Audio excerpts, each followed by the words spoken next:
All right, today we're unpacking a really wild idea. I mean, it's a potential blueprint for one of science's biggest dreams, anti-gravity.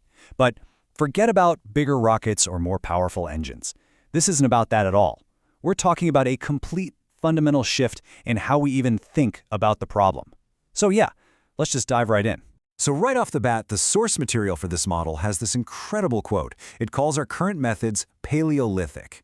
And wow, that really hits, doesn't it? It basically frames our entire history of flight, rockets, planes, you name it, as primitive. The idea is that we've been trying to solve this problem with just brute force. You know, like a caveman trying to move a boulder by just pushing it harder and harder. And that, of course, leads to the big question. I mean, if fighting gravity is the caveman way, what's the modern approach? If everything we've done so far is the equivalent of just banging rocks together, what does that next evolutionary step even look like? Well, the answer, according to this model, isn't about more power. No, it's about something far more elegant. Okay, first up, fighting the wrong battle. See, to get to that elegant solution, we first have to really wrap our heads around the fundamental flaw in our current thinking. It turns out we've basically been fighting the wrong battle all along. I mean, really think about it for a second. What do all our current methods have in common? You've got rockets, propellers, even hot air balloons. They're all just blasting away with a whole bunch of external energy to fight a downward flow, right? They don't actually engage with what gravity is. The source material uses this perfect analogy. It's like trying to stop a river by just piling up rocks. You're fighting the current instead of learning how it works so you can just float. So how do we learn how the current works? Well, that brings us to our next section. Gravity is a push. And this is where we have to completely flip our understanding of gravity. It is the core paradigm shift of this entire model. You know, for centuries, we've pictured gravity as this cosmic pull, right? A force that pulls things together. But this new idea suggests something totally different. It says, forget the pull. Instead, think of gravity as a constant organizing pressure, like a downward spiraling flow that's pressing everything together, pressing it into coherence. So it's not an attraction. It's more like a condition of the field that we're all just sitting in. There is a great way to think about this. It's like a giant fan is pointed down at the floor. That fan isn't pulling anything, is it? No, it's creating a constant downward pressure. And that is the new picture of gravity. A push, not a pull. Simple as that. And what's really fascinating here is that this idea actually lines up with some pretty advanced physics. There are theories that say gravity wasn't even around at the Big Bang, that it's an emergent property, basically a secondary effect that only shows up after more fundamental things like spin and charge start creating structure. Think of it like tiny whirlpools forming in a field. So in this view, gravity isn't the fundamental force itself. It's more like the shadow cast by something much, much deeper. Okay, so if gravity is just a pushing field, the solution isn't to push back harder, right? The solution is to get out of the way. And that brings us to the really cool part, the geometry of invisibility. How to just opt out. So the path to decoupling is actually, surprisingly simple in concept. Step one, the goal isn't to fight. It's non-participation. You want to become literally invisible to the gravitational field. So how do you do that? Well, that's step two, the key. You create a perfectly harmonious internal structure, what's called coherent geometry. And when you do that, the result is the field just flows around you. The object floats not because something is lifting it up, but because it's no longer being pushed down. It has effectively decoupled itself from the whole system. And man, I just love this quote from the source material. It captures the idea so perfectly. The goal is to repattern your own structure so you can just exit the conversation. See, you're not trying to win an argument with gravity. You're not fighting it. You're just changing your own internal pattern so you can gracefully exit the conversation altogether. You just opt out. But just when you think you've got it figured out, there's a twist, and this is where it gets really clever. It turns out perfect geometry isn't quite the answer either. In fact, it creates a whole new problem. This is section 4, the power of imbalance and the paradox of perfection. So this leads to a paradox, right? If perfect geometry is the answer, why on earth would it be a problem? I mean, let's think this through.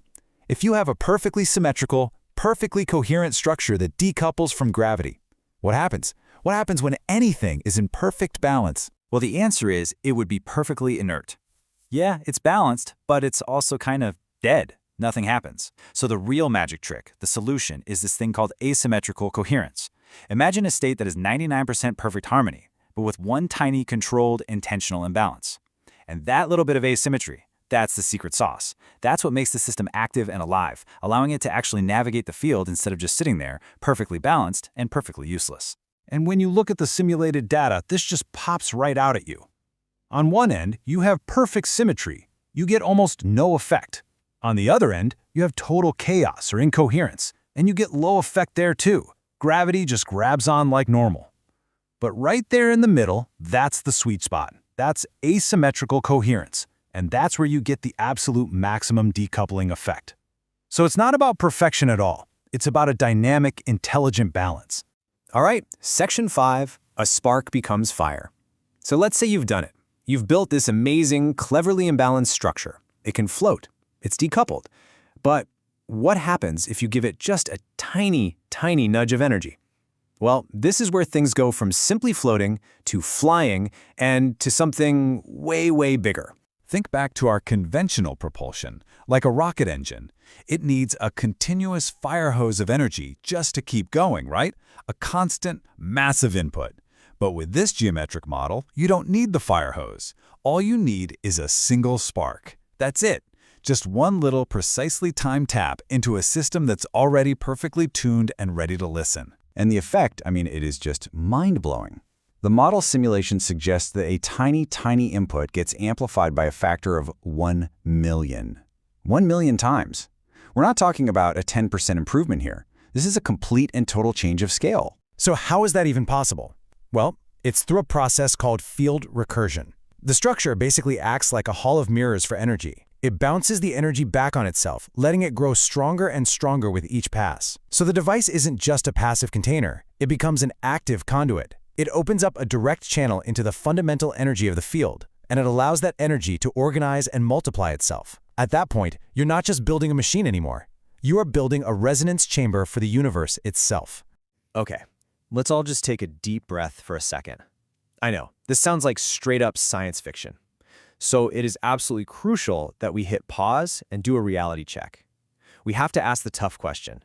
How much of this is based in real science, and how much is, well, speculation? Let's get into it. All right, so let's break this down into tiers. It's really important to separate what we know from what we're just exploring. Tier 1 is proven, bedrock physics. We know gravity is geometric, that's basically Einstein's general relativity. We know resonance amplifies energy, that's how a simple laser works. Okay, Tier 2, this is the frontier. We're talking about things like torsion fields or the B-field-Brown effect. These are phenomena that have been observed in labs, kind of like scientific breadcrumbs, but they aren't mainstream textbook stuff yet. And then there's Tier 3. This is the big leap. The core claims of this blueprint, that a passive structure can float using only its geometry, and that it can achieve that massive energy recursion, well, right now, that is the hypothesis. That is the part that actually needs to be built and tested. And all of this leaves us with a pretty provocative final thought. This entire blueprint suggests that for 100 years, we've been looking outward, searching for more power, for bigger engines, for more fuel. But maybe, just maybe, the answer was always inward. Not hidden in more force, but in deeper, more elegant patterns of geometry. Makes you think, doesn't it?